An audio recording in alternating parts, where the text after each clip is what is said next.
nervous system. I'd like to introduce our speaker for this evening. Her name is Miss Krisann Friday, and she is a Vincentian born living in the United States of America. So another Vincy woman here joining us.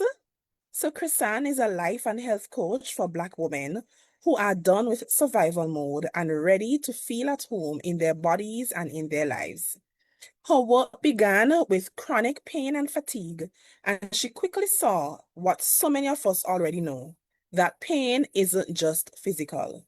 It's held in the nervous system as burnout, silence, people-pleasing, and the pressure to be everything for everyone. She helps Black women navigate it all, from speaking up after being dismissed, to staying present when joy finally shows up, to riding the waves of conflict without drowning in it. Through a non-diet approach to food, radical self-care, and deep rest, Krisann helps women unlearn the messages that keep them stuck and build sustainable habits that feel like themselves. Her work makes self-care realistic, food freedom accessible, and rest non-negotiable. Because healing isn't just about the body, it's about your life. And to present this evening on Pain to Peace, easing chronic pain through nervous system care, I present to you Miss Krisann Friday. Wow, thank you so much. Hello, everyone. I'm so honored to be here. As Odelia said, yes, I am. Um, Hello, can you hear me? I am a Yes, proud we can hear you. We can I hear am you. a Go proud ahead. Vincentian, living in the United States in Brooklyn, which is we just had the band launch, the Brooklyn band launch for Carnival. So the Council General said that we are the largest place for the diaspora of Vincentians. So I'm proud to be representing, and thank you so much for having me here. Um, I'm gonna try to share my screen. Let's see. I don't know if I want to share it that way.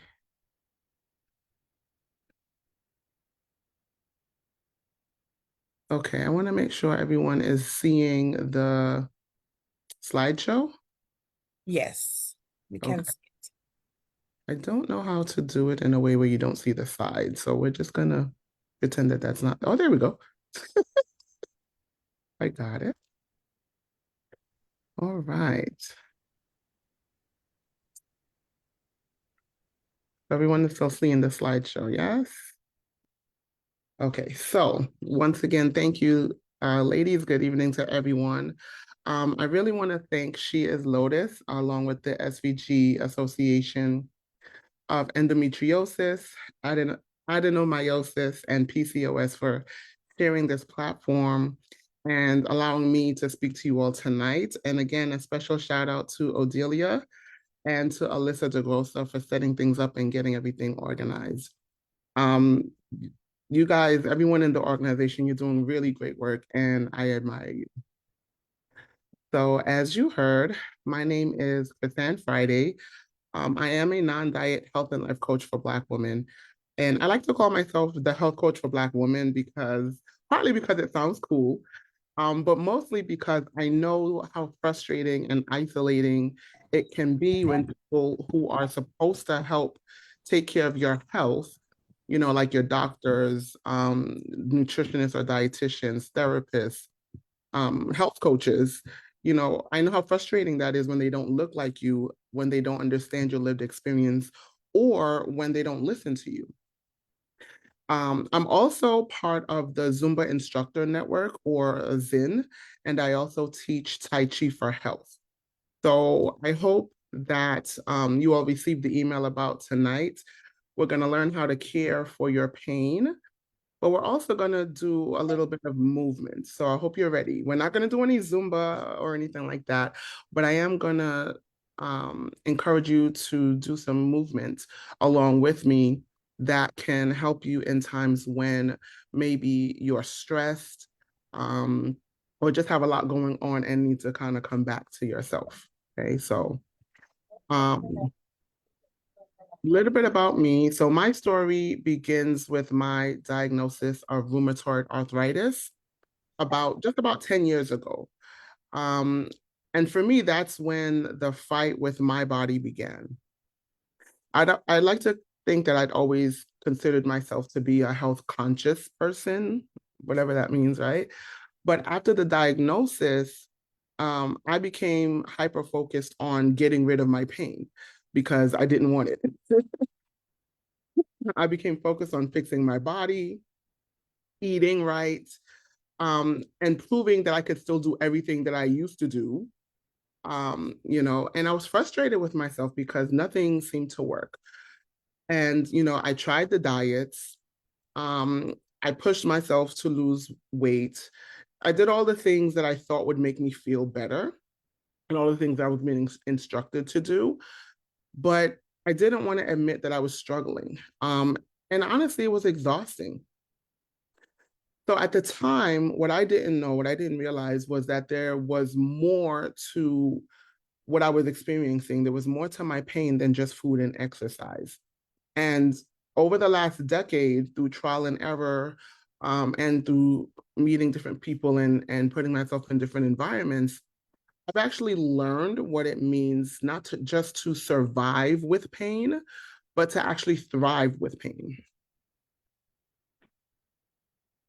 So, I want this to be as interactive as possible. Throughout the night, we're gonna do some journaling and things like that. But I want to know from you. Feel free to shout it out or jot it down in the chat. When you hear pain to peace, what comes to mind for you? I'm curious.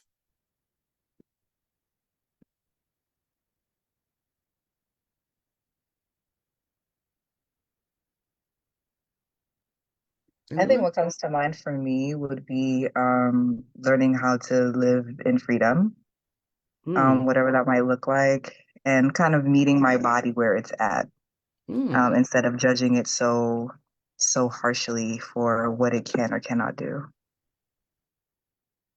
Thank you for sharing that.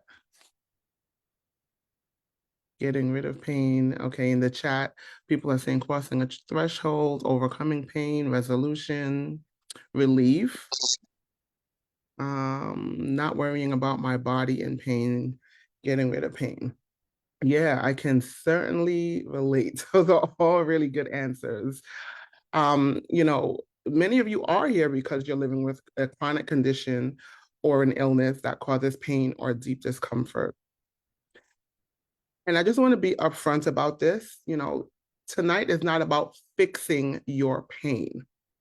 It's about understanding your pain, what it might be trying to tell you, and learning how to work with your body instead of against your body, instead of against it, and constantly trying to fight all the time. Because that takes a toll on you as well. So the goal tonight isn't to make you feel guilty for what you're feeling or for the way that you've been coping. And tonight is also not about adding more pressure about all the things that you should be doing. It's not about creating a long to-do list of things um, to your already busy life. My goal tonight is to offer you practical and compassionate tools that can help you ease how you experience pain without making you feel like you have to try hard or making you feel like you have to prove that you're in pain. And the reason that I say that we're not here to fix your pain is because nothing is wrong with you. Your body isn't broken. I know it doesn't feel like that, but your body is not broken. Um, I want you to think about maybe it's asking to be cared for in a different way than you've been doing. And you really do deserve to feel at home in your body. And I truly believe that. And tonight, I hope that I'm able to bring a little bit of that to you. So maybe you're here tonight because you've tried everything. You've tried to manage your pain. You still feel stuck. You're tired of hearing just lose weight as the only solution. You want to reconnect with your body. You want to listen to what it's really trying to tell you. And you want to be in community with others who see you, who get what you're going through, and who are also searching for something more. I want you to know that I'm grateful that you're here tonight. I'm grateful for your presence.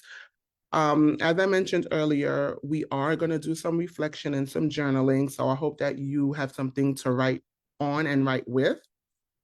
In many cases, I'll ask you to journal, and sometimes I'll create space for those that want to share. But either way, you can either share in the chat or by coming off mute. But if there's something that I say that resonates with you that you want to share as I go through the presentation, feel free to come off mute or type it in the chat at any time. You're welcome to do that as we reflect. It's certainly not an obligation, but I would, as we are here in community, I would love for us to be able to support each other in that way. So let us begin with a body scan exercise. So wherever you are, excuse me, my allergies are bothering me. So if I cough throughout the presentation, I apologize. So wherever you are, sit comfortably in your seat. If you're in a chair, try to make sure that you're sitting fully on your chair with your back supported, legs, feet flat on the ground. If you're sitting on the floor, maybe with your legs crossed, just as long as you're comfortable. And just let's take a moment to be present. And we're just going to scan the body from head to toe. If it feels safe for you, you can close your eyes and just be in your body.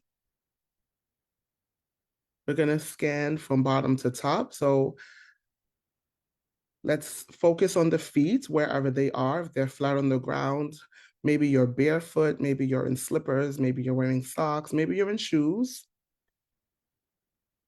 Notice how your feet are feeling at this moment and just allow it to be. As we come up a little higher to the ankles and the calves just below your knee,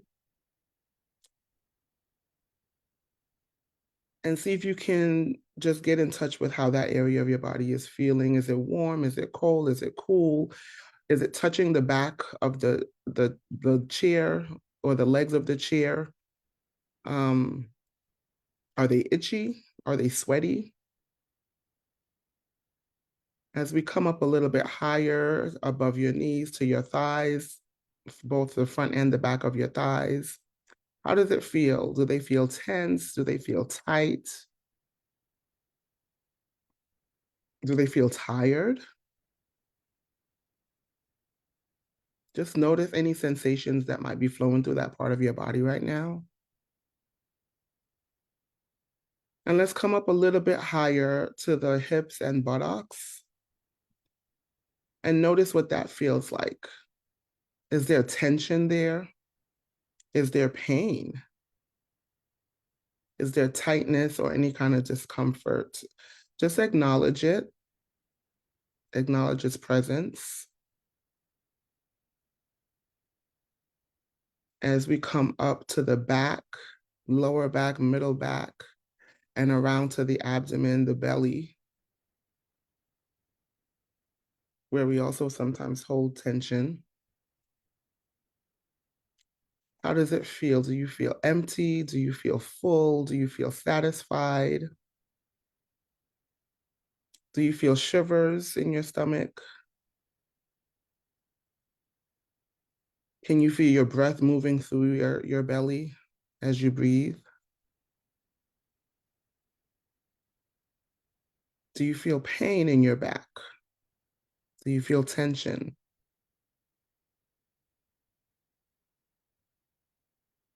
Notice what sensations are happening right now for you. What are you calling attention to? As we travel up a little further to the shoulders and the neck area, let's notice if there's any tightness, if there's any tension, if there's any stiffness.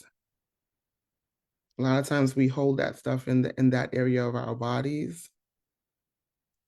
And so let's just acknowledge it, maybe breathe into it a little bit. Don't try to change it, just acknowledge its presence and maybe try to breathe into it. As you inhale, imagine the breath going to that area.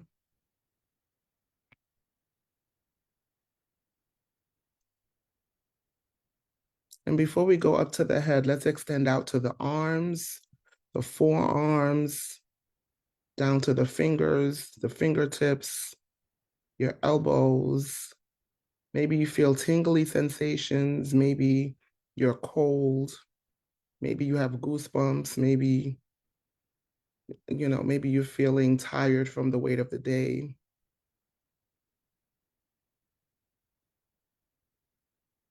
Allow yourself to acknowledge what sensations are flowing through your arms and your fingers and your hands. And as we go up to the head, just take a moment to notice how your head is sitting on your body. If you're slanting it or tilting it and not aware, maybe your hair is too tight and you want to loosen it. Maybe you have a headache. Maybe you had a headache and you're remembering how that felt earlier in the day. Just acknowledge anything that might be happening there. Hopefully, you're not experiencing any dizziness. If you are, I encourage you to stay seated and maybe get a glass of water.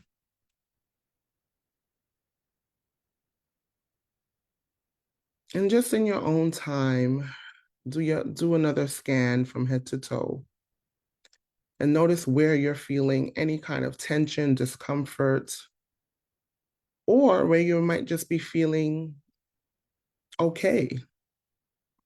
Maybe you're not feeling pain right now in this moment. Maybe you're just resting.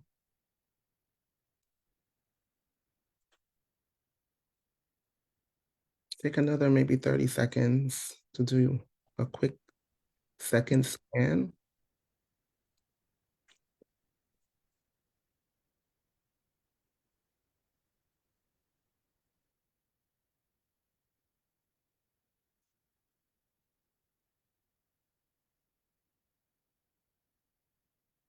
Now I'd like to take a moment to do a quick reflection. And I'd like you to answer this question. What kind of relationship do I want to have with my body starting tonight? I'll give you some time to jot that down, whether you have something to write with. If you are willing to share in the chat, you're definitely welcome to do so.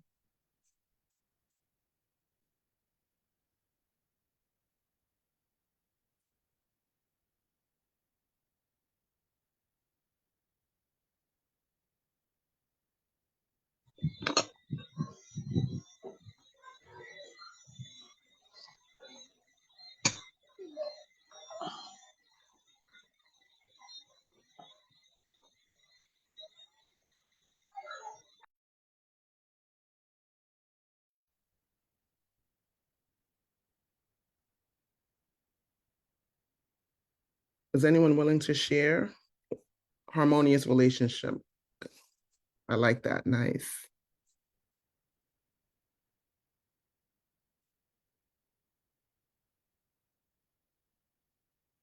Okay. So let's move on to talk about the pain stress connection. So I'm going to be doing this throughout. I'm going to give us space to breathe, really before I change to another topic. And that's because I want us to get accustomed to breathing. If you notice when we as adults breathe, a lot of times we breathe at the top of our chest. It's a really shallow breath. Excuse me. But if you notice a child, and when a child is breathing, they breathe with their full abdomen, their full diaphragm, their belly expands, and that's the natural breath. As we get older, stress, work, life happens, and we start to shallow our breath. We start to not provide as much air as we need for our lungs. So throughout tonight's session, I'm going to encourage us to always take a deep breath before we begin. So let's do that now. Everyone just take a moment wherever you are, and let's just take a big inhale and exhale. Okay. So we have been taught to see pain as something is wrong. Something is wrong with us, something is broken. But what if pain isn't just a problem? What if it's actually a message? What if it's your body signaling to you that you have been carrying more than you were ever meant to hold? Pain, especially chronic pain, pelvic pain, reproductive pain, it's not always just about the physical body. Now, don't get me wrong, pain is actually real, but it's also deeply connected to our nervous system and to our mental health. So things like stress, medical trauma, dismissal by medical providers, unrelenting fatigue, those things, they don't just weigh on us physically, but they also affect our minds, they affect our mood, and they affect our spirit. So let's take a moment to think about this. How often throughout your day or your week do we tell ourselves, just push through, or I'll be okay, or I have things to do, I don't have time to cater to my pain right now? Caribbean women, especially, we're often taught to take our licks and keep going, right? To be strong no matter what. But being strong shouldn't have to mean suffering, and it shouldn't have to mean suffering in silence. A lot of times, these beliefs don't only shape how others treat us, and we'll get into that a little bit later when we start talking about boundaries, but they also affect how we treat ourselves because we internalize those beliefs. And over time, what that does is it creates a disconnect between us and between us and our bodies. So it sometimes makes you question your pain or ignore it, or feel like you have to endure it in silence. So I have a question for you. What are some beliefs that you have internalized about being strong for yourself? And I'll share one of mine. Many of us on here are from the Caribbean, whether or not you're from St. Vincent. I know some of the faces that are on here. So we're many of us are from the Caribbean, right? And one thing I know for sure in Caribbean culture is 6 o'clock a.m. every Saturday morning, the entire house must be clean. And that's one that I have internalized. And it must be clean before you can do anything or have any kind of fun for the day. And if the house ain't clean, you ain't doing nothing, you ain't going nowhere. I see a Trinidad flag. Who can relate to that, right? Well, are there any other beliefs that you have internalized about being strong for yourself? And I'm just reading in the chat. Folks are answering about the relationship they want to have with their bodies. An agreeable partnership, if gives you rest, you keep me moving. Good, yes. A relationship of love, of understanding, yes, of compassion for all that it holds. Amen to that. A partnership, a kind relationship, yes. Respect. I'm learning to respect the dynamic nature of my body. I am awestruck and want to continue deepening the awe. That's awesome. I love that. Yeah, this is a real one. No matter how much pain I'm in, I must not let others see how much pain I'm in. Yeah, especially if we um, care for other people. Being strong is all I know. Just keep moving. Yeah. If you're strong enough, you won't have to depend on others. Therefore, you limit the disappointment. That's deep. Okay. I've internalized not asking for help, which leads to burnout. Yes, it does. Yes, it does. Work must be done regardless of how you feel. Yep. And I want you to think about this, right? A lot of what many of you said, it's basically, you know, you have to do it no matter what. And if you think about just life, like let's not even talk about where you're from or who you are. Let's just think about life. Once we're gone, life goes on. So all of the things that you believe you have to do, is it really true? If you don't do it, won't will someone else do it? Because a lot of us believe that if we don't do it, nobody else is going to do it. Is that true? And even if it is, does it matter? And is it your responsibility? So I want you to really think about that and let that sink in. And what's important to understand, again, is pain is more than physical. You know, it's connected to the nervous system, as I've mentioned, and it's connected to the experience that we've had throughout our lives, because that shapes the way that we live it and the way that we feel it.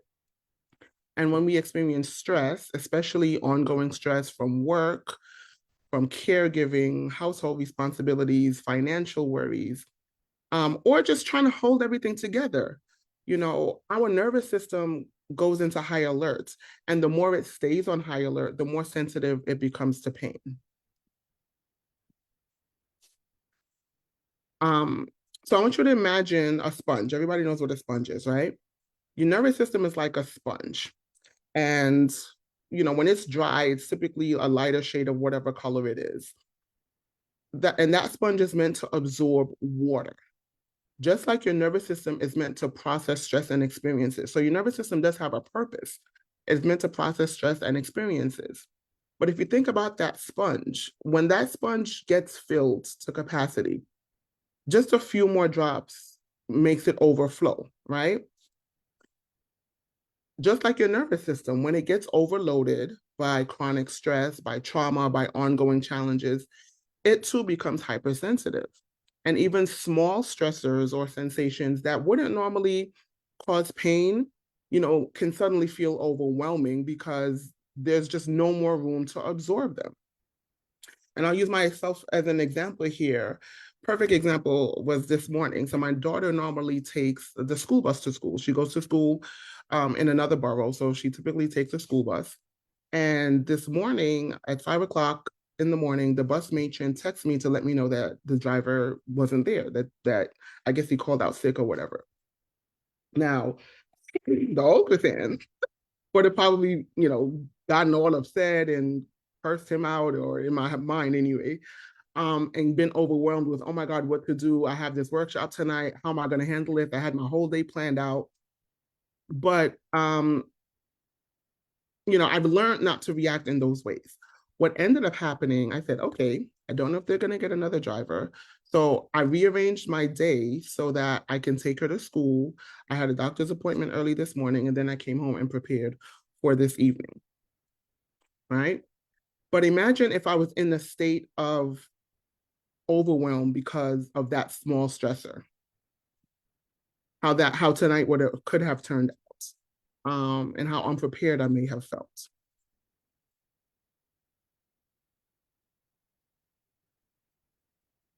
Pain is not just about injury. It's also about how your body perceives the pain. So if your body's been in a state of stress or survival mode for a long time, it actually holds on to that stress physically. And most people think that trauma, you know, we hear the word trauma a lot. Most people think that trauma is when something happens to us, a single event or an occurrence of something. But that's not really what trauma is. Trauma is not just, it's not what happened to you. It's the way that it stays in your body when you feel unsafe or when you feel unsupported. It's how we carry the thing that happened to us. So that's why that's why there's PTSD and things like that. And when we're carrying trauma, no matter where it's from, pain can linger and it can actually feel worse on stressful days. And that's why rest and creating safety for your body and for your nervous system are important parts of your healing process and of your journey with the pain. In addition to medication, in addition to physical therapy or any other types of medical interventions that you are engaging in, You know, unfortunately, Black women are often dismissed or gaslit or told to just push through. And for Caribbean women, it's really not that much different. You know, many of us were raised on phrases, as I mentioned before, take your licks and go through. You know, we were taught that strength means to endure no matter how much it hurts. Um, but suffering really should not mean that you have to, being strong shouldn't mean you have to suffer. And it certainly doesn't mean you have to suffer in silence. Um, and I'm gonna take a moment to be really real with you here. Medical racism exists.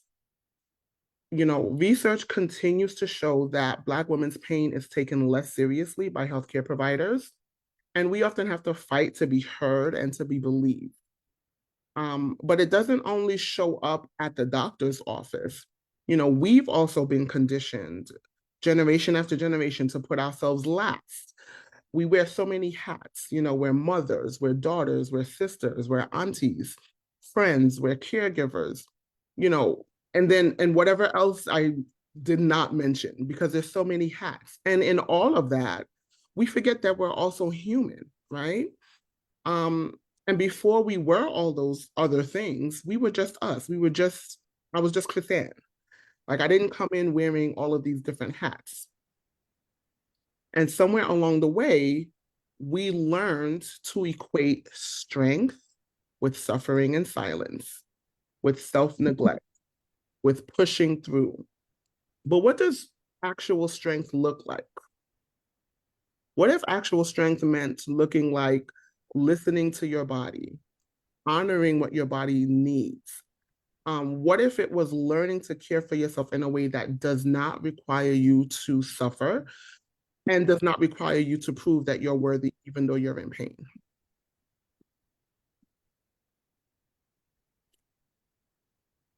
Yes, I'm looking at the chat. I'm going to read a couple of the. If you're not strong enough, you won't have to depend on others. I think I read that one already. Um, Showing your pain makes you weak. I view chronic pelvic pain as one of the most significant opportunities that I have been given as it uncovered the truth of my purpose. That's beautiful. Thank you for sharing that. Don't show emotions. We have been taught to smile through the pain. Yep. And through experience, we have learned that no one will help us. We deserve to reimagine how we show up for ourselves. Yes. Yes. Be tough, act normal. Absolutely. You guys are on point. So it's time for another reflection. Again, feel free to share or just journal to yourself. But I do want you to take a moment to reflect on what messages have you received about your pain, whether it's from doctors, from family, or from your culture, and how have those messages shaped the way that you treat your body?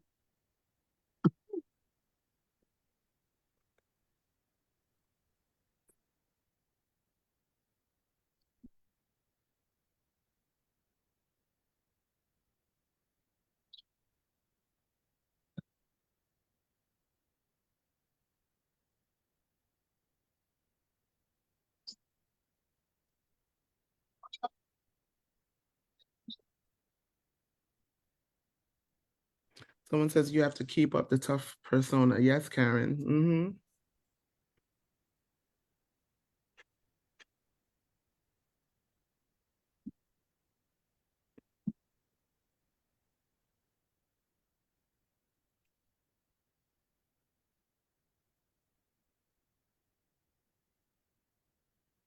Okay, so whether your pain has been dismissed or minimized or ignored, if you walk away with nothing else tonight, I want you to know that your pain is real and you deserve care, you deserve understanding, and yes, you deserve relief. So now, if we understand that pain is a message, what could it be trying to tell us? And how can we start to shift our relationship with the pain? So again, as we move into this next section, I'm going to invite everyone to take a deep breath. So let's inhale together And exhale. I really want you to get accustomed to doing that as we not only tonight, but throughout your day tomorrow, throughout your week, get accustomed to really breathing. That's one of the simplest ways to reset your nervous system. And we're going to go through some more exercises with that later. Your body is not betraying you, despite what it might feel like. It might actually be protecting you. And I want you to kind of sit with that for a second because that might sound strange or uncomfortable to hear. And it might be a little surprising. Maybe you're frustrated by even hearing me say that. You could be maybe confused, annoyed, defeated. Trust me, I get it because I've lived with chronic pain. I still live with chronic pain. And when you've been in pain for a long time, it really can feel like your body is working against you.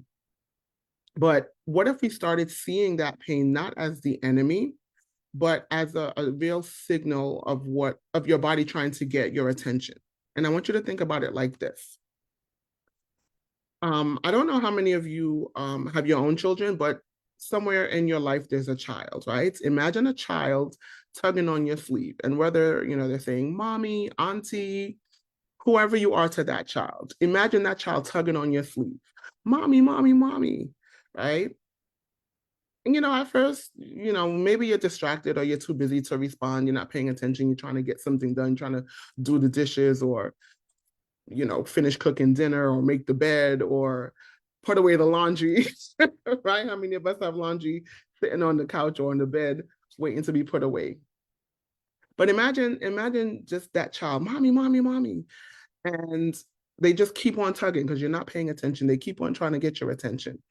And they keep getting louder and louder and maybe even more desperate. Maybe they start to throw things, or start to act out and what we would call have a tantrum. Until you finally stop to listen, right? That's exactly how pain is. Pain tugs at you when it's trying to tell you something that's not being heard. So, maybe you were walking down the road one day and you felt a little pain in your back, but you didn't pay attention to it. You were helping a friend with something, felt it again, didn't pay attention to it. And then maybe 2 weeks later, you can't get up out the bed because your back is stiff, right? So pain operates the same way. The longer it goes unnoticed, the louder it becomes. And it's not because your body is trying to hurt you, but it needs you to pay attention to it. It needs you to care for it. Um, our bodies are wired for survival. And when they sense danger, whether it's physical injury, it could be emotional stress, or years of just pushing through without enough rest. They respond by going into protection mode. And that is where the pain comes in. It's almost like an alarm or a warning system that says, hey, something's not right, pay attention to me. Many of us, whether you live in the Caribbean or in the States, many of us have like a little light outside the house where somebody walks by, the light comes on to let you know somebody's out there so that you protect your house, right? I want you to think of this as the same way. The problem is when we experience that chronic stress, the warning system gets stuck on high alert and the pain intensifies and becomes more persistent. I'm going to use a lot of analogies tonight because I really want to drive this point home, but it's like, those of you who drive or have been in a car, it's like the check engine light on the car. The more you ignore it, the louder and more persistent it'll become until either A, you'll address the source of the problem or the car will break down, plain and simple. And trust me, your body will break down if you don't listen to it. Just going to check the chat quickly. Pain tells us that something is wrong with our body. It's the first time in a long time I've come to realize that pain plays on your mental health. Yep, I realized that my pain is mine, and being judgmental or comparing pain really doesn't help. When you meet someone who experiences your symptoms, you realize that you're okay, not mad. Yes. Yes. The dissociation from my body was the hardest thing to reckon with. Didn't want to live with my body, coupled with the leaking of my femininity. Wow, it felt like I was being betrayed. I've healed a whole lot.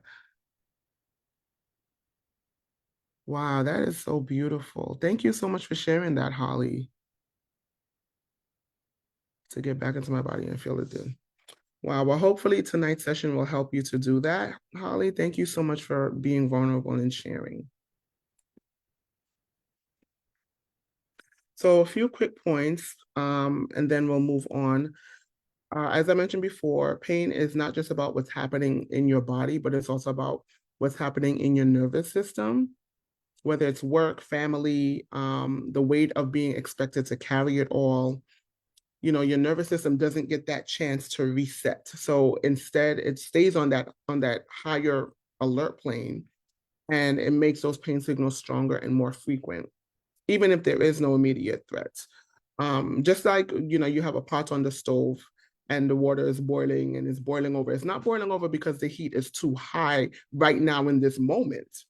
It's boiling over because when it was warming up, nobody took the time to turn the burner down. And so now it's at the point where it's just bubbling over the pot until it spills onto the stove. So most of us have heard this before. Our nervous system responds to stress in four main ways, right? There's fight, flight, freeze, or fawn. And these are not intellectual, or logical responses that our they're not intellectual choices that we make. It's our body's automatic reaction to stress or danger. A really good example of this, if you've ever seen a baby, a newborn baby, you notice that, if you hold a newborn baby, there's something called the Moro reflex. I don't know if anyone has heard of that, but it's an involuntary response in newborns that typically is triggered by a sudden loss of support. So if you're holding a newborn baby and let's say you go to put them down in their crib, and you do it maybe a little too fast, their arms and legs will just kind of flail outward, and then they'll curl back in eventually. Sometimes, swallowed by crying. But I remember when my daughter was newborn, I was like, oh my gosh, this is true. So it's the same thing, right? And I want you to understand that your body does have wisdom. Like our bodies have wisdom. Um, and especially if those of you who are spiritual or believe in some divine form, your body has wisdom. It was created with wisdom. It's deep, it's ancestral, built-in wisdom that is always trying to protect you. But even with that wisdom, your nervous system can't always tell the difference between different kinds of threats. So whether it's a car speeding towards you when you're trying to cross the street, or the stress of dealing with an unsupportive person in your life, whether it's a doctor, a family member, a relationship, your body will react in the same way because it prepares you for danger. And that's because the nervous system doesn't think in terms of words or logic. It responds to sensation, to energy, to patterns. That's why we can say, her spirit don't feel right. Or, there's something about him that's off. That's the energy of that. That's what you're feeding off of. So even emotional or psychological stress, like not being believed when you're in pain, or not wanting to show your pain because you think it'll make you look weak, feeling unsafe. Those things can trigger those same survival responses as if you were in physical danger of being hit by a car. And when stress doesn't get resolved or released, your body will stay on high alert. And it just keeps sounding that alarm through the pain, even though there's no physical or visible injury. Because even though the body has wisdom, it also wants to keep you alive, right? That's how you experience life on this earth, is through your body. So sometimes it means overreacting just to be sure. It's your nervous system's way of protecting you and keeping you alive. Just like a parent with a child. How many of us got annoyed when we were growing up, when our parents tried to protect us from things that they thought were dangerous and all we wanted to do was have fun, right?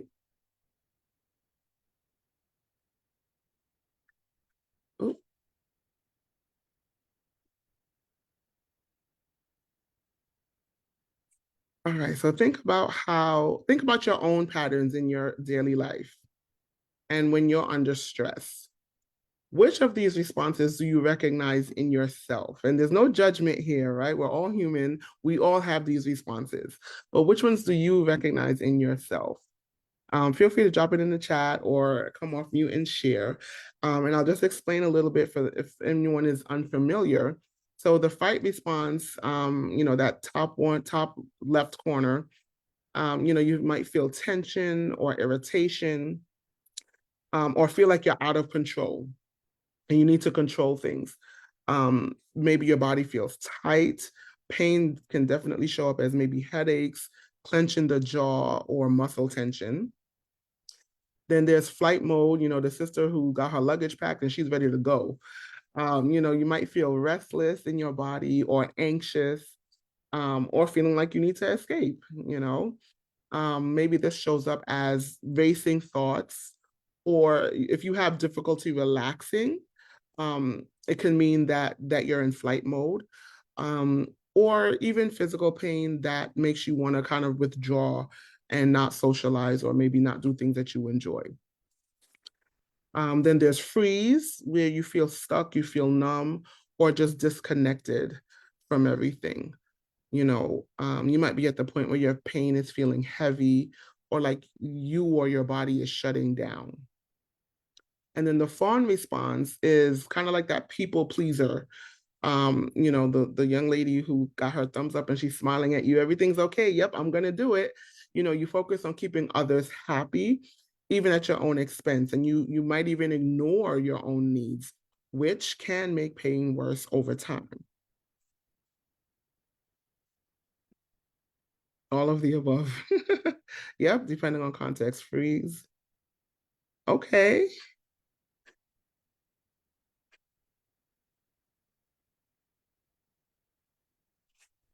Wow.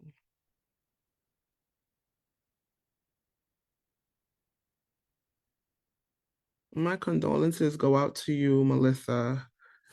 She put in her chat, her daughter died suddenly the end of in 2024.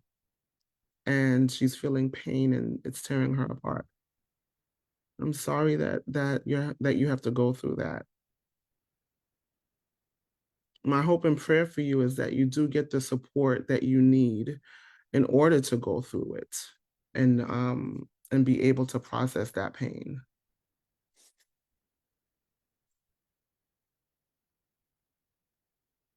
Good, a lot of all. And again, there's no right or wrong.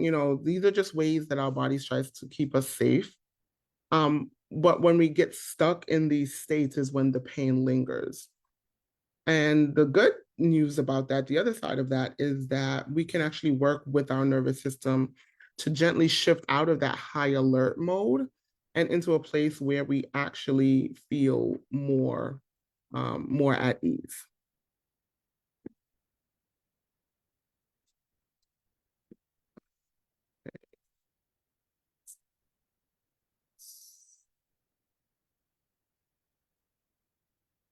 Okay, so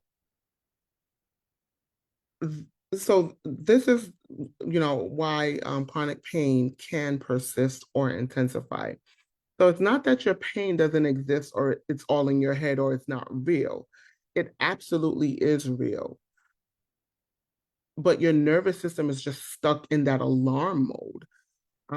And that means that healing isn't just about fixing the pain itself, but it's also about calming the alarm system so that your body can actually start to feel safe again.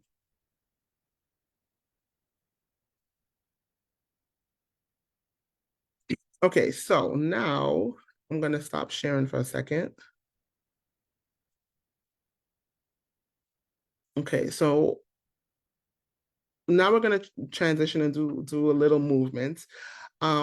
So if you need a couple of minutes to grab some water, get yourself comfortable, we're going to do some guided nervous system resets. So get comfortable, get some water if you need it. And I'll give that about a minute. If there's anything anyone wants to share in the meanwhile.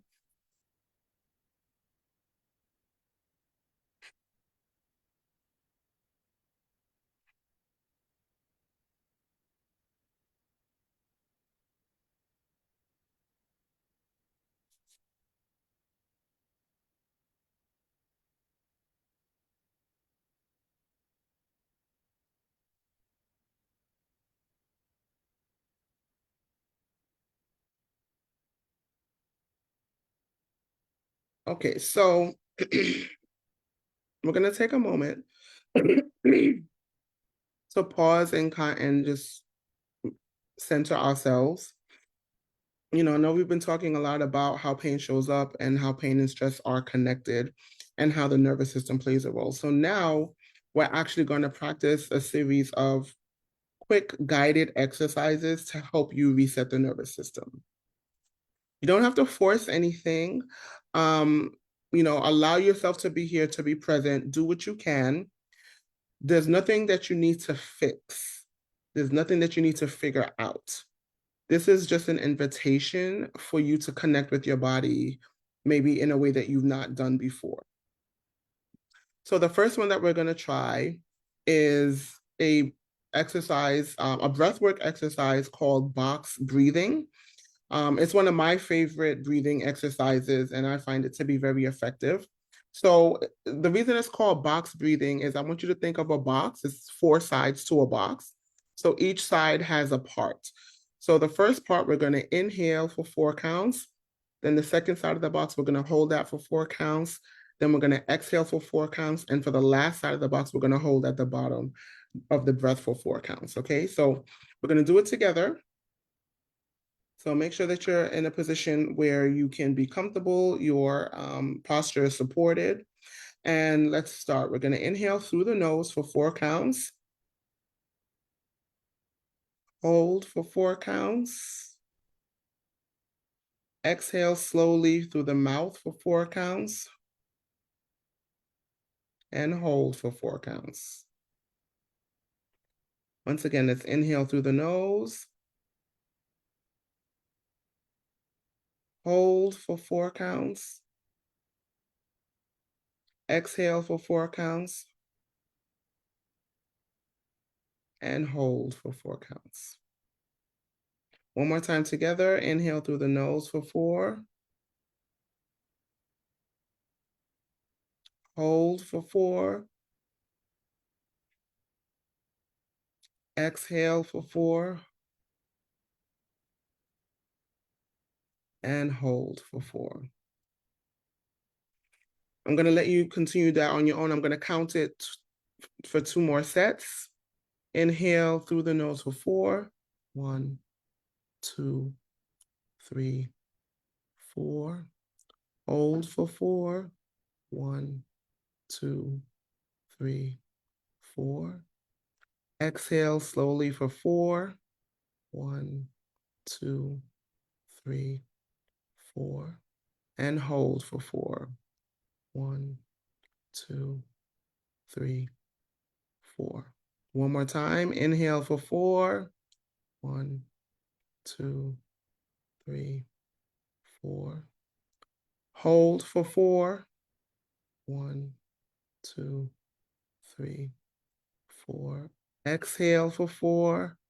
1, 2, 3, 4. And hold. 1, 2, 3, 4. Okay, let your breath return to its normal breathing. Maybe take a few deep breaths.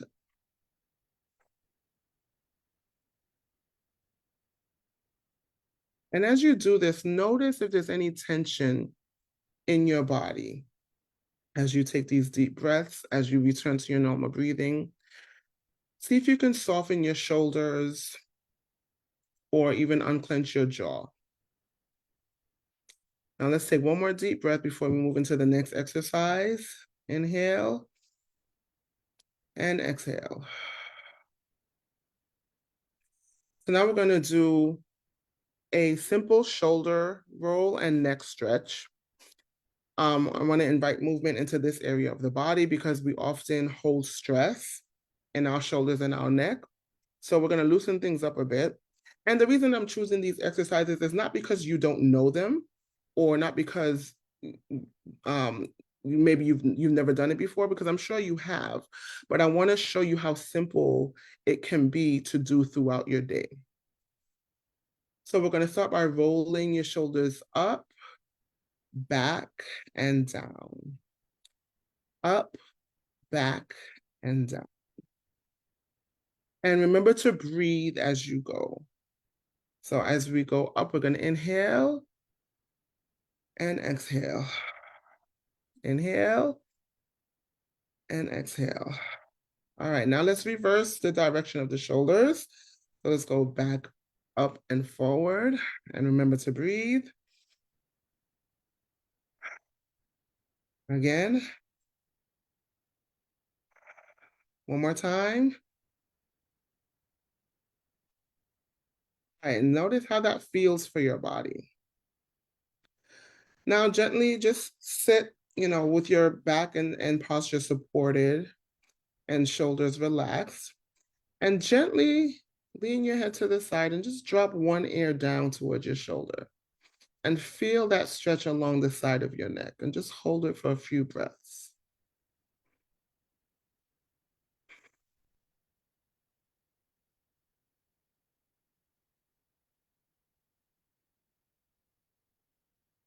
Now let's pick it back up slowly and let's lean it over to the other side and just enjoy the stretch on the other side of the neck. It's normal for one side to feel tighter than the other. That's totally normal. Just allow it to be. Don't force anything and just breathe. Let's inhale together.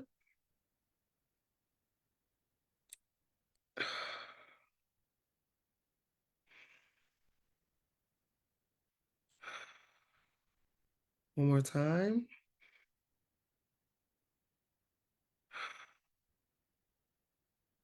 And let's bring it back up slowly.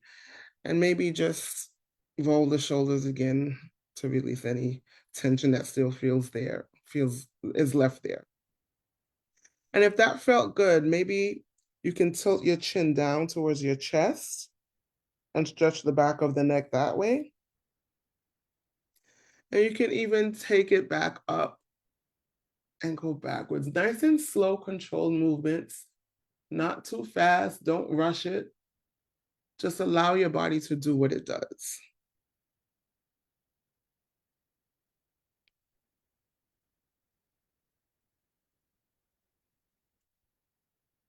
And feel the release.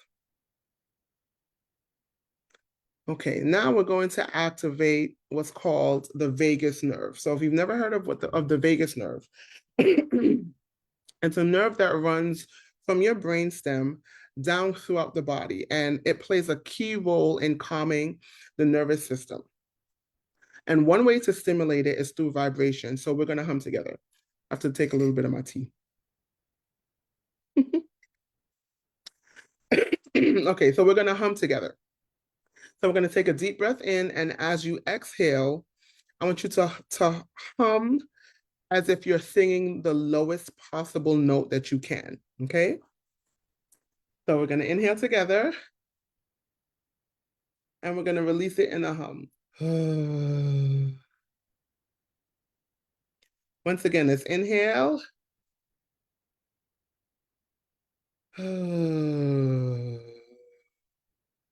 Feel that vibration in your throat, in your chest. Let's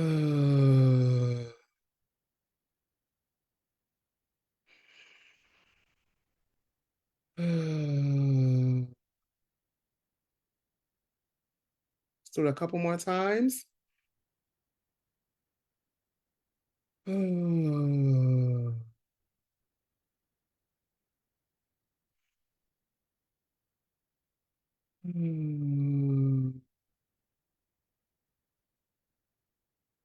Okay, another way that we can stimulate the vagus nerve is by gentle touch. So we're going to take our fingertips, place them on either side of the jaw, right below your temple, and give yourself a slow, circular, gentle massage. Don't press too hard.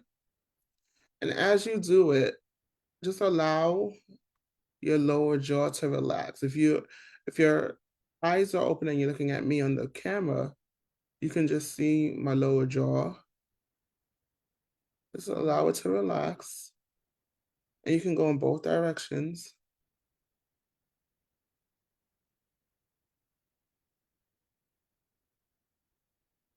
And just allow that to get loose Release any tension that's there. If you notice a little tenderness, that's okay, it's normal. If it feels good, you can also hum while you do this. So we can combine the two.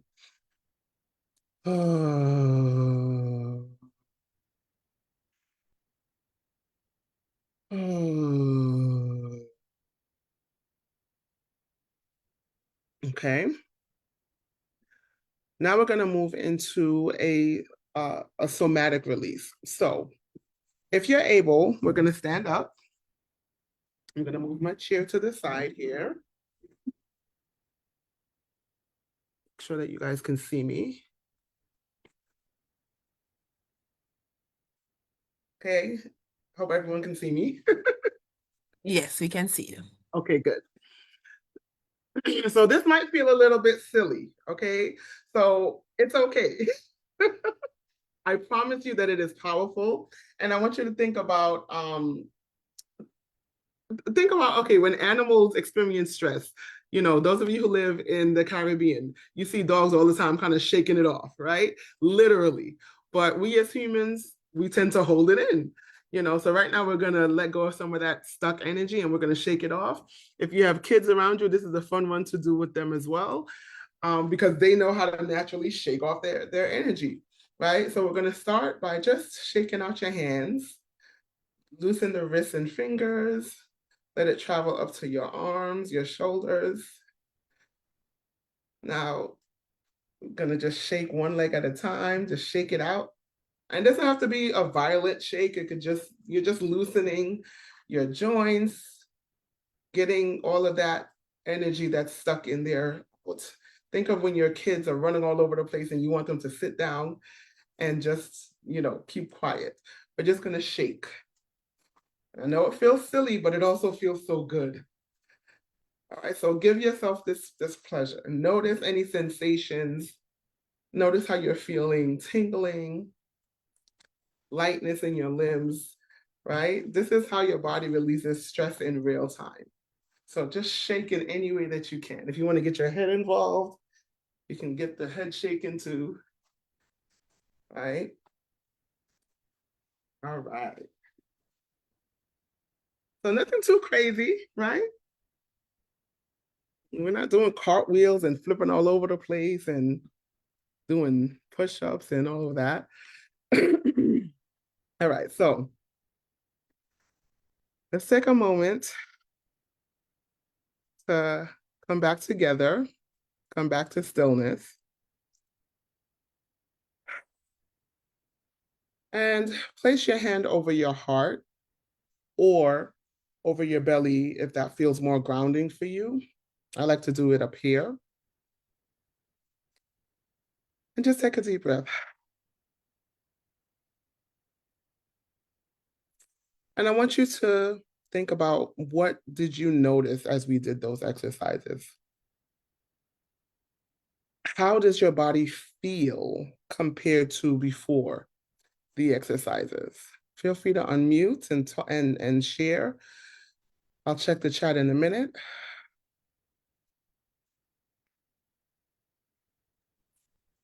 I feel my tension easing. Okay. I have, I'm actually yawning now.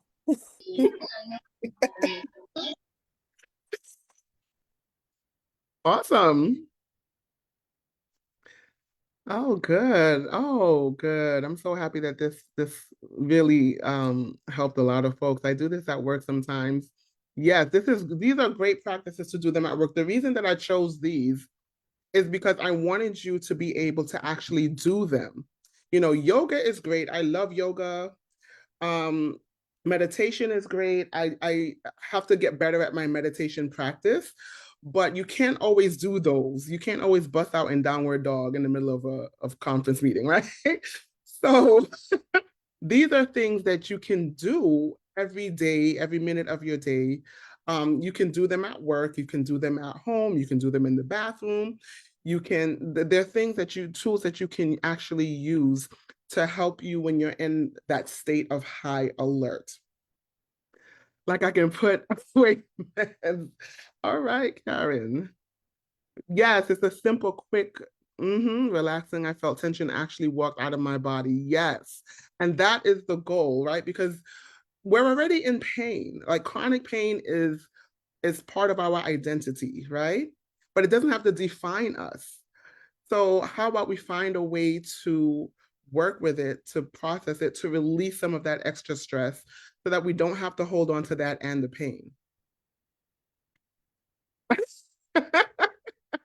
I just visualized that while being anxious and fed up.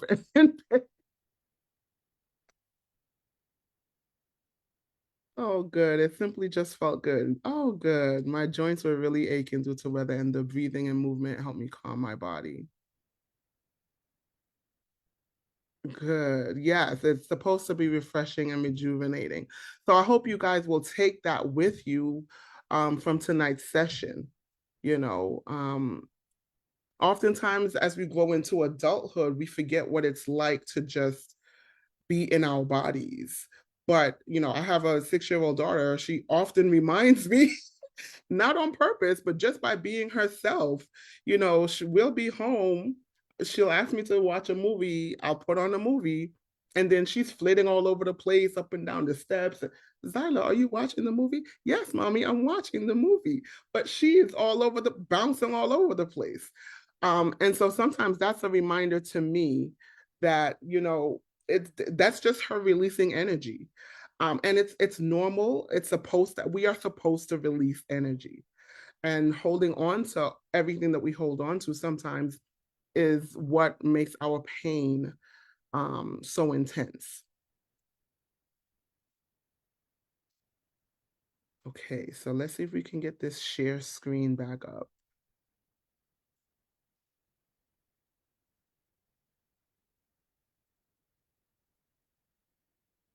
Okay, are we good? Is everyone seeing the slideshow again? It should say Yeah. guided.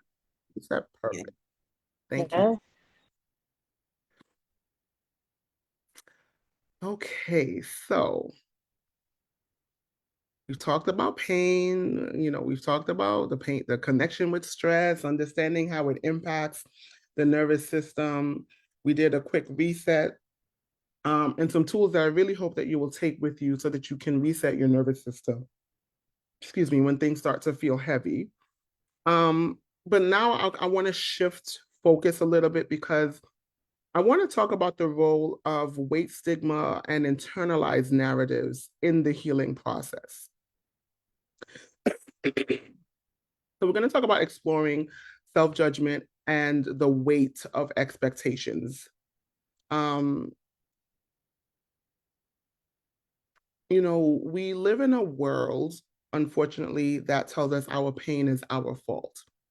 And that if we just did more, if we ate better, if we exercised more, if we lost weight, maybe we wouldn't be in pain. Um, and then we hear these messages so often that we take them as truth and they become part of how we see ourselves. And then we start questioning, am I doing enough? Is my body the problem? Am I the problem? Do I not have enough willpower? Um, but I want to offer you a different perspective today. And before I do, I just want to say that everyone here has full autonomy, right? We're all adults. We can all choose how we want to live in our pain, and we can choose how we want to continue to pursue this after tonight. So I'm offering this perspective. Doesn't mean that you have to agree with me, and if you don't, that's totally okay.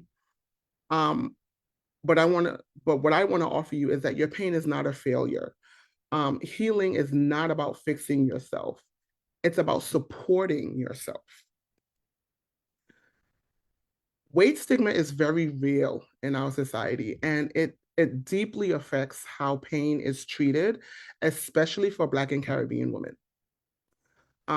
Studies show that people in larger bodies often have their pain dismissed, and instead of real treatment, they're told to just lose weight, as if skinny people are not in pain too. But pain research tells us something different. Chronic pain isn't just about body size. It's about the nervous system, it's about stress, it's about trauma, and many other factors.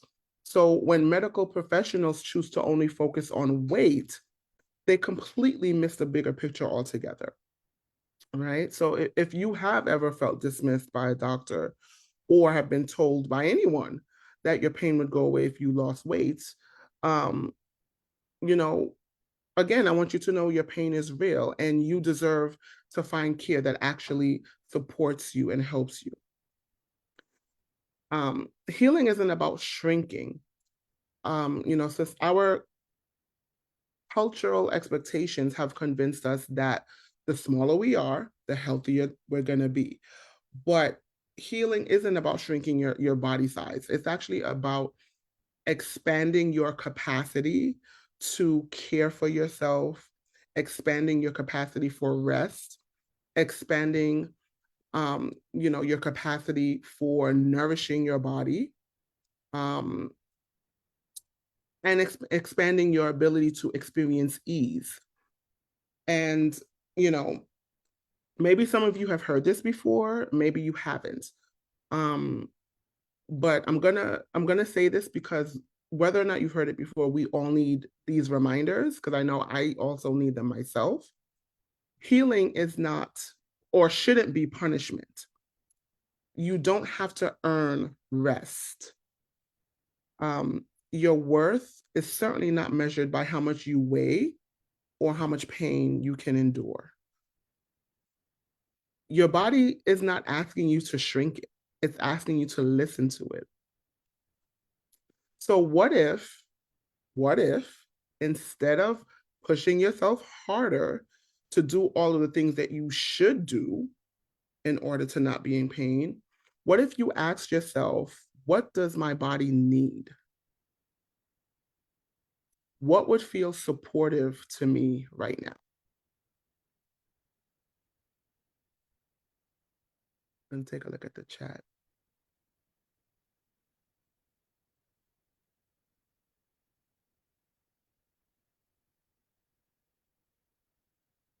Yes, Jessica, absolutely. The 80% of the messaging is from uh, body to brain, not the other way around. Good. Yes, holding on to things does pass from generation to generation.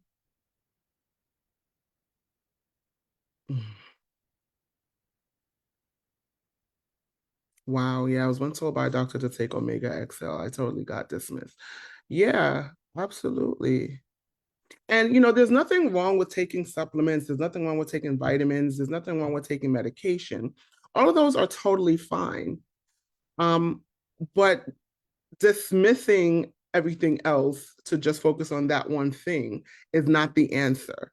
It doesn't have to be either or. How about we find a way to integrate and do what works for you as an individual, right? Because what works for me may not work for you too. So how about we find a way to really connect with what our body is trying to tell us and see what works for us? Supplement suitcase, I like that. Wow, I was told by doctors to get pregnant and my pain will stop and that I was exaggerating my. Wow. I don't even know how to respond to that one. That's that's deep. I'm so sorry you had to go through that, both of you. Wow. I'm so glad that you guys are all here tonight. Hopefully I don't think I include, yeah, I didn't include in this presentation advocacy tools in the medical setting, but once we're done and I open up for Q&A, if anyone has questions about how to advocate for yourself in the doctor's office, please, please, please ask them, because that's one of my biggest things as well is advocating for yourself in the doctor's office when it comes to things like this. Wow. So something that's not talked about enough is how much shame and guilt actually worsen pain because they activate the same pathways that make pain worse. And all of the things that you guys just put in the chat contribute to that. They make us feel shame. And when we feel shame, our bodies tense up, our muscles tighten, Our breathing gets shallow. Think about, perfect example, think about when you were a child and maybe you got scolded by your parents. How did you feel? Like, it didn't feel good, right? Whether or not the scolding was appropriate, it doesn't feel, your body doesn't like those types of attacks. It doesn't feel good. It sends danger signals to the nervous system and it keeps us in that heightened state, which guess what? Means it's an invitation for the pain to stick around. Breaking free from that shame is not about ignoring reality. It's not about ignoring pain. It's about shifting from thinking, what's wrong with me, to thinking, what does my body need? So, as I said earlier, you have a choice, right? As of tonight, you can never say you didn't know that pain also exists in your nervous system. You can never say you didn't get tools to help you um, ease your body so that you don't have to experience pain to that level. So you do have a choice. You can choose to keep carrying the weight of unrealistic expectations, choose to keep following the advice of only lose weight, only take this, only do that. Or you can choose to care for yourself over trying to prove that you're good enough, that you're doing all the things and you're just not getting it. So which one is it going to be for you? What are you going to choose for yourself tonight? And I have another reflection prompt for everyone. How has shame or guilt or weight expectations shown up in your own relationship with your body? And as you reflect on that, the other thing that I want to mention too about weight is the constant advice about losing weight as it relates to health completely disregards the natural process of the life of the body, especially a female's body. We almost go through puberty 3 times in our life. We have adolescent stage, then there's prepubescent stage, then there's puberty, then there's middle age, which comes with a whole heap of things like perimenopause, and then there's menopause. So, that our bodies are constantly changing. And when we're dismissed and being told that we're not doing enough to fight or to get rid of our pain, that adds another layer of shame and guilt. And I want you to start to question those narratives when they come from other people, yeah, but even when they come from you. Because as I said, I internalized a lot of those narratives myself when I got my diagnosis. And it took me a while, and I'm still in some cases unlearning a lot of those beliefs that I held, because they're so, those are also held in my nervous system deep within, right? And that impacts how I show up. It impacts how my pain shows up. And so there are very real consequences to that narrow view of health and to that narrow view of pain.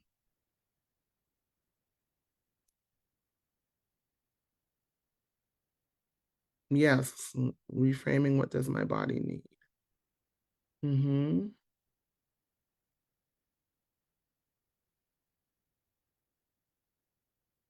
Was told by a doctor in menopause, they dismissed me after telling them it had to be epidural surgery. I woke up during a C-section. They pinched the nerve. Wow.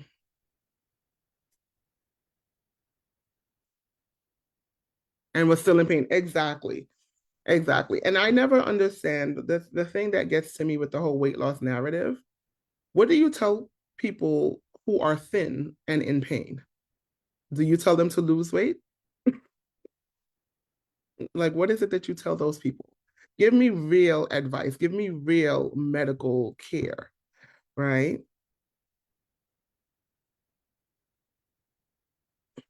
Wow. Thank you guys for sharing and being vulnerable.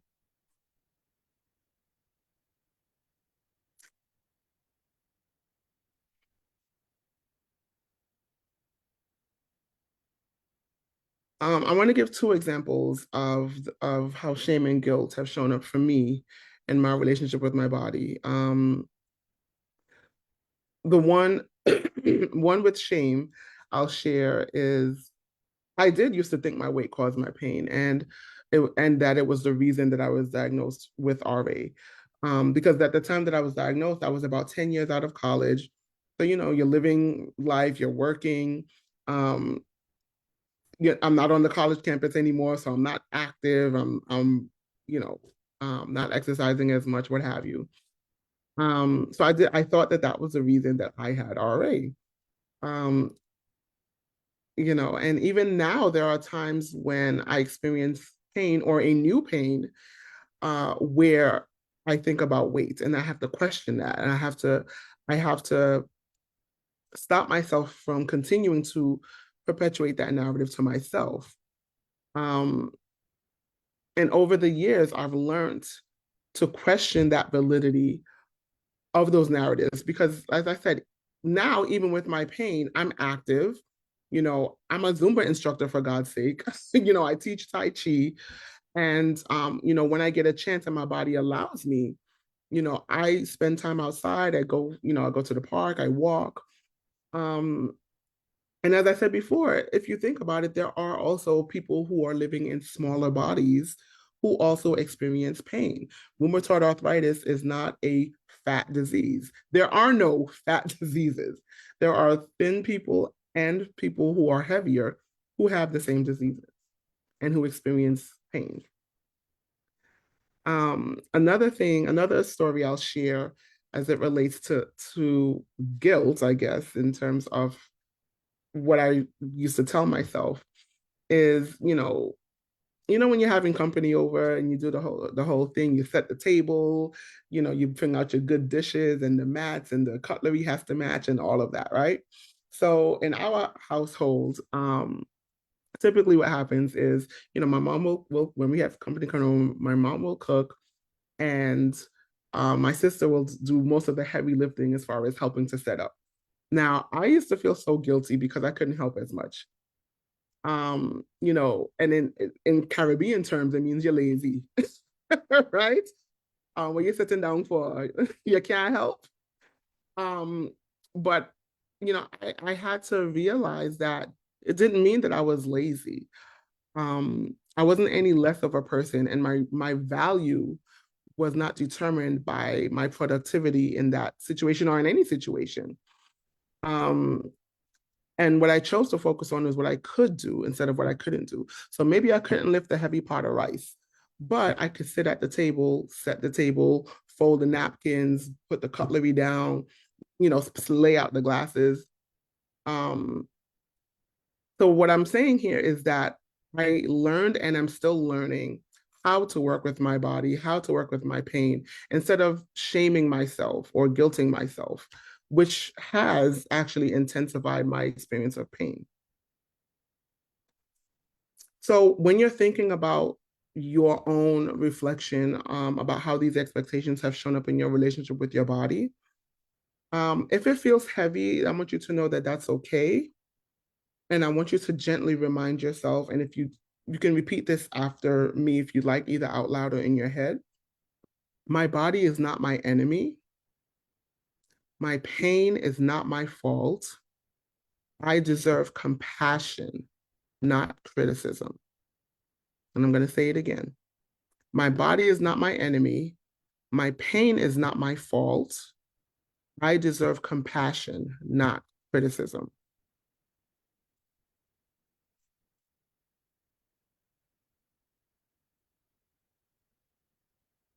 And I know we're short on time, so I'm going to try to get through the rest a little quick so that we can open it up for questions. And I think this is actually my last section. So we're going to talk about some practical tools, um, and key strategies that you can utilize for daily pain relief. And the one thing that I want to emphasize to you is that your nervous system thrives on small daily moments of care. So it doesn't have to be an hour long routine, 30 seconds of deep breathing or just a few minutes of the stretching that we even just did tonight is enough to shift you out of that high alert survival mode. So, breath work, even if you can't remember the box breathing that we did tonight, simply inhale for 4 counts, exhale for 6 counts to calm your nervous system. Or just do a deep breath in and out, in and out. And we've been doing that all evening, right? Gentle movement, again, rolling the shoulders, stretching your neck, or even sometimes I find myself just swaying side to side, whether I'm standing or sitting. And that's a good way to move energy in out of your body as well and resetting your system. Resting is a big one. And I know that my friend and Vincie's sister, Seneca, covered this last week in her session as well, resting and boundaries she covered. Um, and when I say rest, I mean true rest, not just sleep. Sleep is good. Sleep is necessary. Enough sleep is necessary. But I'm also talking about, when I say rest, moments where you pause, where you exhale and just allow yourself to be. When was the last time you actually sat on the couch and just closed your eyes for a few seconds? Or sat on your porch, those of you who live out in the Caribbean. Those of us who live in Brooklyn, it's getting warmer. So if you have a stoop, you sit out on the stoop, you know. When was the last time you did that and just sat in nature, sat wherever you are and just allowed yourself to be without scrolling, without thinking about what you have to do tomorrow, without thinking about, oh gosh, I have to iron Johnny uniform for next week, without thinking about any of that. When was the last time you did that?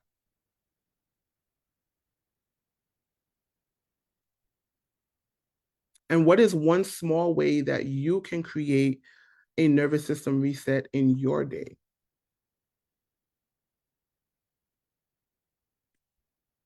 Okay, I know you guys are putting stuff in the chat, but I wanna move on so that because I know we're already at the 90-minute mark, but I want to cover so much. So let's talk about boundaries and overgiving and protecting your energy, right? Again, this is something that Seneca touched on last week, but we really can't talk about pain management without talking about boundaries, right? And stress and overwhelm, again, keep that nervous system on high alert, which can make the pain worse. And let's be real, as Black women and as Black Caribbean women, especially, we are expected to carry it all and still show up strong, right?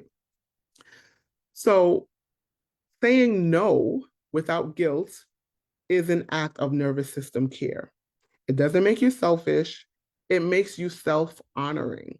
And every time you say no to something that drains you, you're actually saying yes to your peace, to your rest, to your body's need for care, to your salvation, whatever, right? Because that is actually nervous system support in action. And saying no might feel hard because many of us were not taught to say no. We were taught to always be obligated to someone. If someone asks us to do something, we must do it because they're an auntie or they're an uncle or they did this for us last week. So it might feel strange to say no. But you're not here to carry it all. And like I said earlier, if something were to happen to you today, God forbid, somebody else is going to do it. And if they don't, that's okay too, right? Every time you honor your boundaries, you're teaching your nervous system what it feels like to be safe and to feel rest, and to choose yourself. So here are some ways. I'm going to share some ways on how to say no gracefully. If it's something that's not part of your vernacular, you don't know how to say it, I'd love to support you, but I just don't have the capacity right now. That doesn't work for me, but I do hope it goes well. Um, I need to honor my energy and say no at this time. Thank you for thinking of me. I really appreciate it, but I'm going to have to pass. I'm learning to say no when I need rest, and this is one of those moments. That's not something I can take on right now. And simply no, but thank you for asking. So think about a moment this past week where you yourself felt like you were stretched too thin. And what would it have looked like to give yourself permission to step back? Now, remember, prioritizing your own well being is not selfish, it's necessary. Think about if you think of it in terms of all of the people that you support in your life, your family, your spouse, your friends, your children, your parents, co-workers, right? You can't pour from an empty cup, right? And oftentimes that's what we find ourselves doing. It's like the analogy of the airplane. When we're on the airplane and we're traveling someplace, what's the first thing that they tell us when they're giving us those instructions, right? If you don't remember nothing else, the one thing that everybody always remembers, if those gas masks or oxygen masks fall down, even if you're with a child, you put your mask on first before you put that child's mask on. Why? Imagine you helping little Johnny put on his mask and you fall out and then get his mask on. Now, two of you gone, right? Taking care of yourself is essential. It's not a luxury, it's a necessity. And protecting your energy means less stress related pain in your body. Okay, last thing I want to cover, I hope it's the last thing I want to cover, is pleasure as medicine. We're talking about practical tools for daily pain management. Let's not forget about pleasure and engaging the body in joy. And sometimes we forget to experience joy, right? Healing is not about just reducing pain, but it's also about creating moments of joy. Joy is medicine. Laughter is medicine. You know, when we laugh, we listen to music that we love, or move in ways that feel good. Not necessarily pushing yourself in the gym, but just doing something that feels good for your body. We send safety signals to the nervous system, and those moments of pleasure shift the body out of a pain cycle. And I want to take that even a level deeper because joy is ancestral. Our ancestors knew how to experience joy. Even in the midst of struggle, they found ways to embody joy. They danced, they sang, they drummed, they gathered in community when they were allowed to. You know, they understood that movement wasn't just about function, but it was about freedom. And somebody in the beginning of the call said that when they hear pain to peace, they think of freedom. You know, music isn't just a sound, but it's a spirit. And, you know, the laughter, even during hard times, is resistance. Um, so I want you to know that there is joy that lives inside of you, and it's an inheritance. So move in ways that feel good for you, not ways that feel punishing. Just because someone says you need to exercise doesn't mean you got to be in the gym for an hour a day. Taking a walk is exercise. Dancing around your house while you're cleaning is exercise. You know, going to the gym is great. I'm not knocking going to the gym. If that's your thing, then that's your thing. Great. But don't make that something you have to do because somebody said it's how you stay healthy. That's simply not true. Movement should be a form of liberation. Um, Engaging in creative expression, whether it's journaling, storytelling, humming a tune that maybe you learned from your granny, um, or something as simple as singing in the shower, right? Your body is not just a site of struggle. It's also a place of joy. And I really want you to internalize that message because just like our ancestors knew, you know, just like we listen to our ancestors tell us how much spices and seasoning to put when we're making the pilau and, you know, bulja or whatever else our favorite foods are, your ancestors speak to you then, they also speak to you through your body, right? And they are telling you that you were made for more than just survival. The question is, are you going to listen? So, how can you bring more ease, more pleasure, more nourishment, more joy into your daily life? So, take a moment to reflect on what brings you joy. And when I say joy, I don't mean performative joy, but joy that actually stirs something deep in your spirit. And how might you honor your body by making space for that joy more often? Okay, I'm going to move quickly here because I want to move to the final part. I know I keep saying it's the final part, but I wanted to pack a lot of information and resources in tonight. So let's talk about creating your own personal pain to peace plan. And this is a gentle reminder that healing is not about adding things to your to-do list. but about choosing small, meaningful actions that support your body, that support your nervous system in your everyday life. So think back to the tools that we explored tonight. Which ones resonated the most with you? Which ones made you feel something inside? Which ones stirred something up? And what did that shift feel like in your body? And when you've done that, I want to invite you to choose one or two at the most sustainable actions from tonight's strategies, something that feels real to you, and feels nourishing for where you are right now. Meet yourself where you are right now. And that is going to be your pain to peace plan. And the reason that I said no more than two is because oftentimes we think, oh, these were easy exercises. I'm going to do all 5 days a week, and I'm going to start tomorrow. And then tomorrow happens and it doesn't happen. And then you feel like you failed, and so you don't continue to do the work. What I'm saying to you is choose no more than two and be intentional about doing them. It's not about perfection, it's about intention. Be intentional about doing them. Intention doesn't mean I'm going to do it 5 days a week at 5 o'clock in the morning every single day. That's not what intention means. Intention means honoring your body where it is, doing what you have the capacity for in the moment, and then moving on.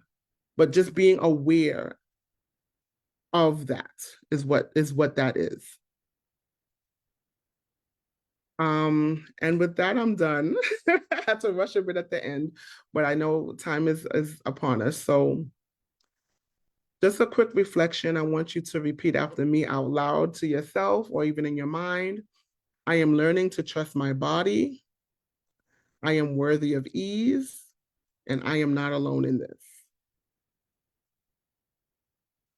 And if you want to continue to follow me and hear about some of the other things that I have coming up, the best way to follow me is on IG at Well Spirit Well Body. I usually post things that I have going on there. And I have an upcoming workshop, Letting Go of the Strong Black Women Narrative, Why Rest and Support Are Essential. That is next week, Friday, May 30th at 7. Again, that will be on my IG page.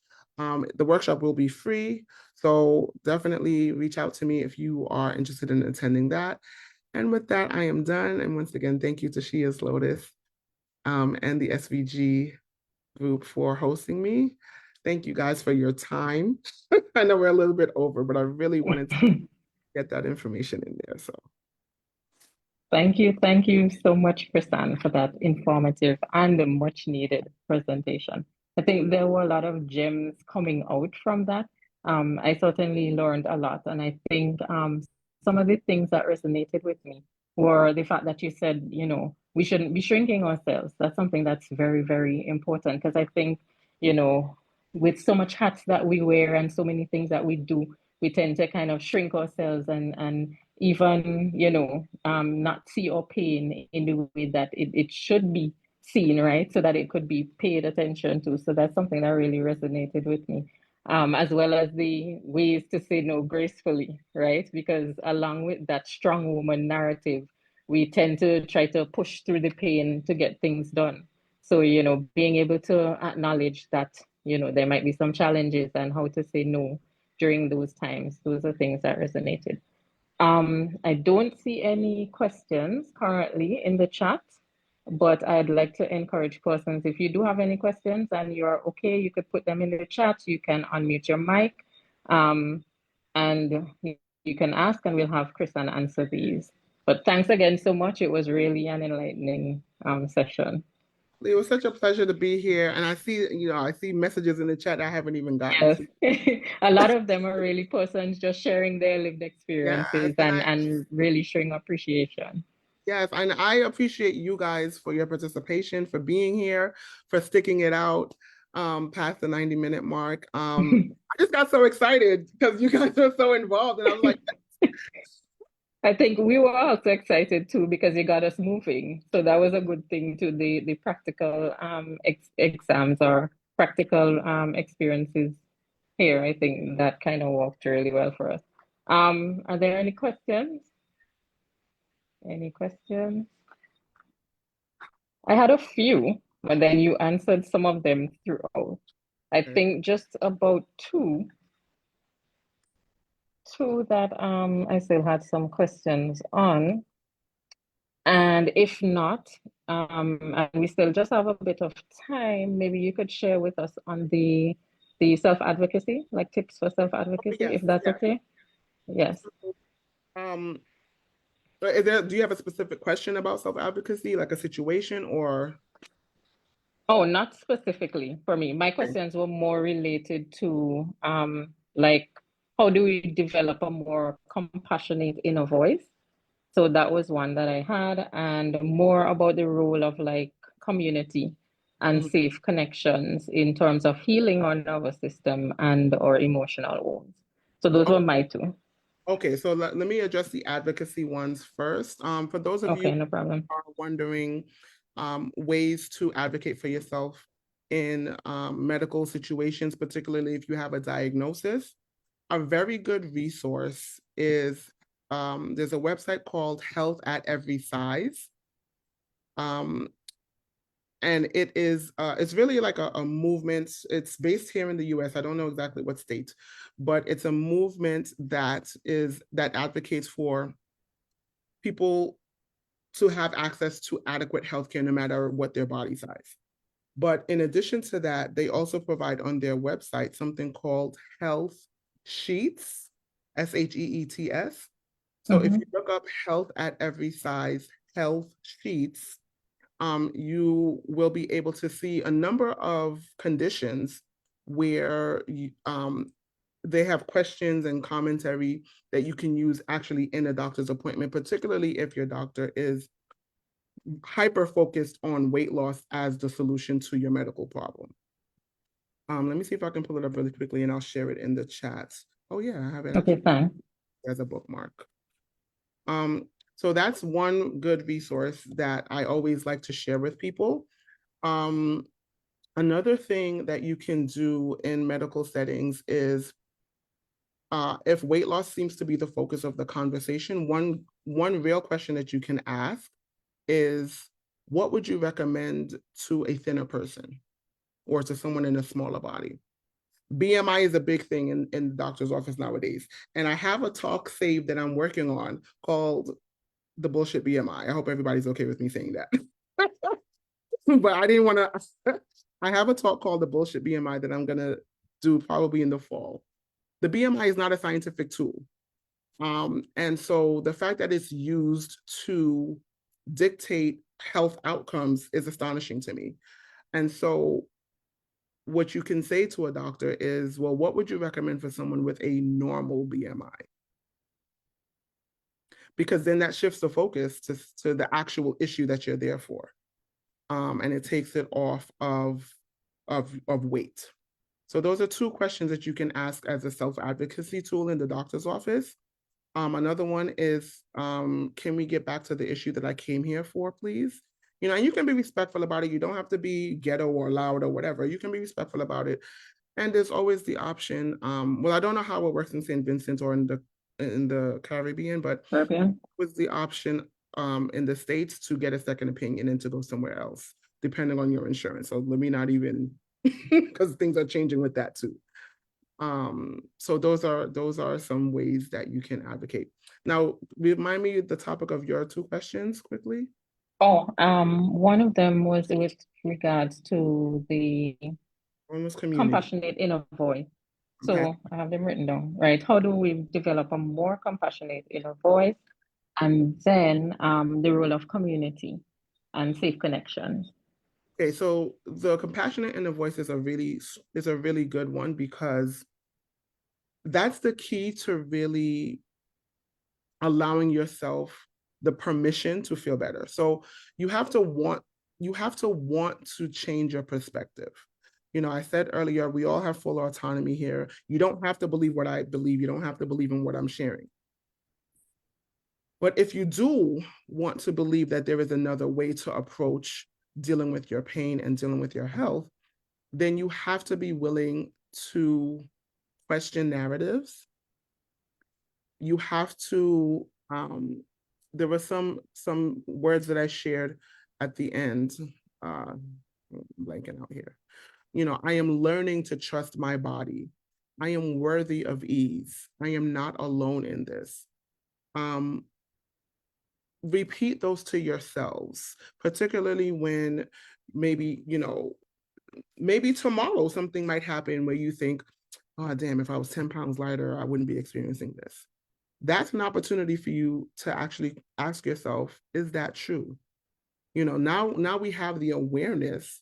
So now that you have that awareness, when you have those thoughts, now you get to question, you get to choose if you want to question. It's really about autonomy and what you want to do with the information. And then constantly telling yourself that you're worthy, that just because you're in pain doesn't make you weak or a bad person or lazy, or less worthy of care. So it really does take a lot of intention. Mm-hmm. And that might feel hard at times, especially when you're in a high stress situation or you're having a flare up. That might feel hard. And that's normal for it to feel hard, especially if that's not what you were taught. Because think about your entire life, you were taught to think one way, and now I'm introducing another thought pattern to you. It's not something you're going to adopt tomorrow. It's something that's going to take intention, and it's going to take repetition and practice. As far Thank as you for that. Absolutely, you're welcome. And as far as the community support, so there's two sides to it. On one side, many of us have communities that we can turn to when we need help. Those of us who live in multi-generational homes and have children that we need to take care of. We have the pleasure and opportunity to ask family members to take care of our, like now, my daughter's with my sister while I'm doing this presentation, right? We have friends, we have family. Some of us have extended family that we can reach out to. I'm fully aware that not everyone feels like they have that.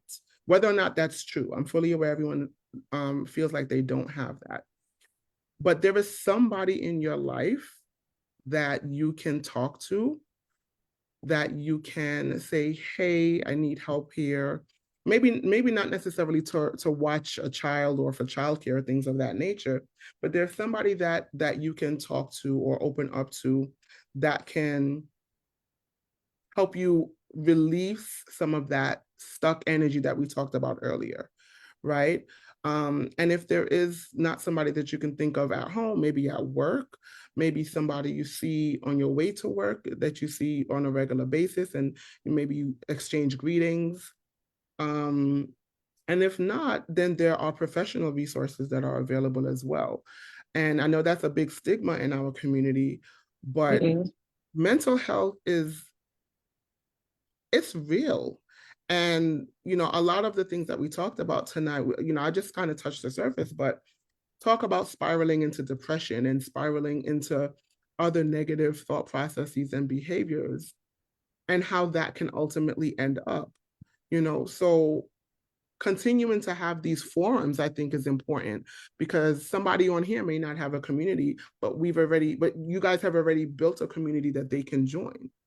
So things like this, continuing to do the work that you guys are doing, which is amazing, I think are really important for people who feel like they have no one. And for people who feel like you have no one, you have someone, you may not be thinking of who that person is. I just want to put that out there. That's true. I see, thanks for that, Krisann. I see Holly says there's Nancy's Nook, which is an incredible resource for those that are seeking information on endometriosis and adenomyosis specialists and surgeons.